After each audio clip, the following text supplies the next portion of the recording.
Welcome to the Homophobe Orphanage podcast. I'm Nathan Bell, founder and general director of Homophobe Orphanages, China. We do these podcasts to create awareness of the miracles that have taken place in the lives of many orphaned children in central China under the auspices of the Homophobe Orphanages. To also bring awareness of the continuing need to bring hope to children of central China and the necessary financial support to make all of this happen.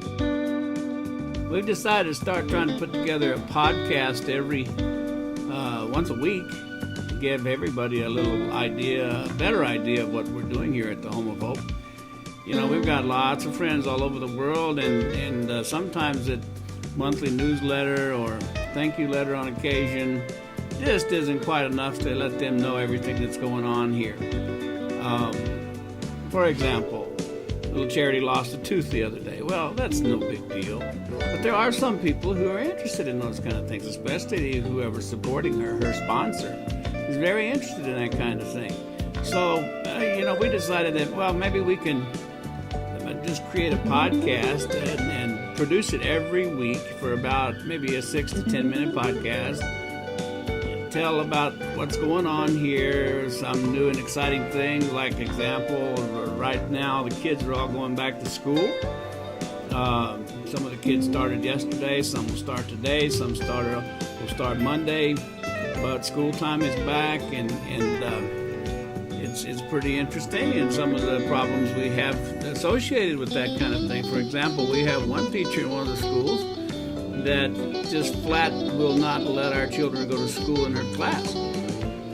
And, I told her, I said, hey, China has a mandatory education law. You have to let her go. No, I don't. I'm not letting her in my class. And, I finally found out why. Well, last year she had a little Bo in her class, and Bo doesn't hear very well, doesn't have any ears, and for some reason, the doctors here don't want us to do any surgeries on him until he gets a little older. They're afraid there could be some unresolvable complications. So here she is, got this little boy in her class, and he acts up all the time. And because he acted up all the time, she doesn't want any more children from the Home of Hope in her school, in her classroom. So those are the kind of things we run across all the time. Different things, different times, different children, but it's a never ending thing. It's always ongoing, continuously. So we thought maybe if we developed a podcast and showed you some of these things, it might be something that people would enjoy. And we're planning on putting the podcast on our website under a special menu item so that you can go there and you can select which podcast you would like to see at that particular time, and give you a little better insight into what's going on at the Home of Hope, and hopefully keep the interest going for what we're doing here. I'm not sure if I'm doing this right or not. We're still learning how to do this podcast thing. I got all these different things. You can't see it because it's in front of me.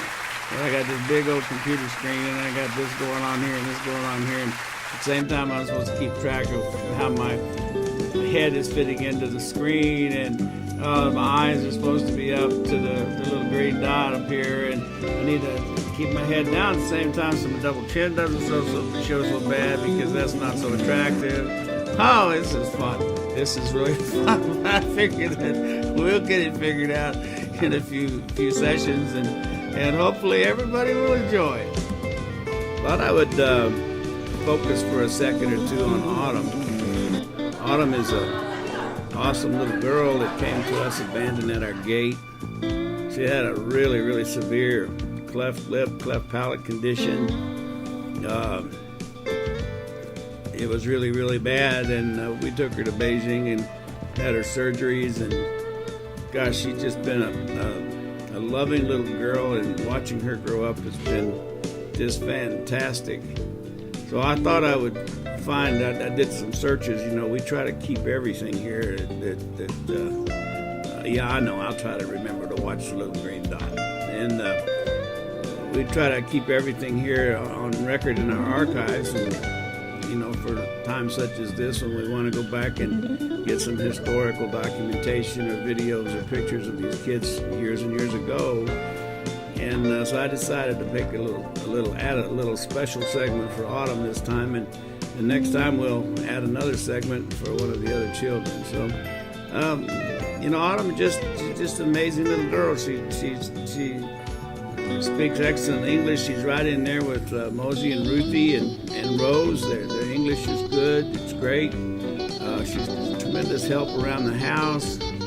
Matter of fact, sometimes it's a little bit of a problem because she'll tell the house mothers what they're doing wrong, and we don't condone that because she's a child talking to an adult like this. On the other hand, she's always right and they're always wrong, and it kind of puts us in a dilemma other than just explaining to her, just because you're right doesn't mean that it gives you the prerogative to criticize or scold the house mother, because they are in charge, and their job is to be responsible for you and take care of you. So you have a problem, if they're doing something that's wrong and it's dangerous or it's out of line or not acceptable by our homophobic rules, you need to come to me and talk to me about it, and I will straighten it out.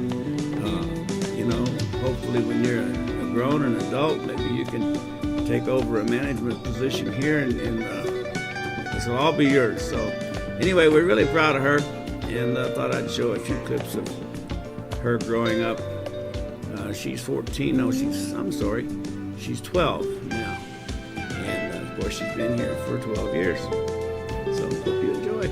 Well, I'm supposed to be able to figure out how to wind this thing down now, and I don't know that I exactly know how to do that. We'll do better next time, and the time after that will be a little bit better again, and we'll eventually get up to 6 to 10 minute podcasts. Meantime, we love you. Take care of yourself. Think of us when you can. Pray for us always. And we hope to see you again next week. Same time, same place, and under a little better conditions.